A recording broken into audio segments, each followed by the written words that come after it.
నన్ను పడగొట్టగలిగేవాడు ఎవడు? ఈ భూమికి, ఈ సృష్టికి నేనే దేవుణ్ణి.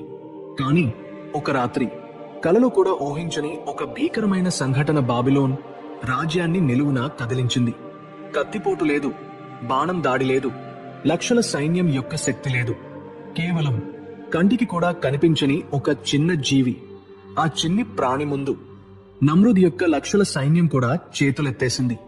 ఆఖరికి ఆ సైన్యమంతా మట్టిలో కలిసిపోయి అదృశ్యమైపోయింది. మరి ఆ రాజు ఎవరు?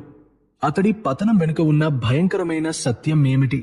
పాత ఇరాక్ అంటే బాబిలోన్ భూమికి దగ్గరలో ఒక సామ్రాజ్యం వెలిగింది. అక్కడ కేవలం ఒకే ఒక్కడి ఉక్కు పీడికిలి నడుస్తుంది. అతడే నమ్రూద్. ఖురాన్ గ్రంథంలో ఈ రాజు పేరు ప్రత్యేకంగా చెప్పబడలేదు. కానీ తఫ్సీర్ ఇబ్న్ కసీర్ మరియు కొన్ని చారిత్రక కథనాల ప్రకారం ఇతడే ఆ భయంకరమైన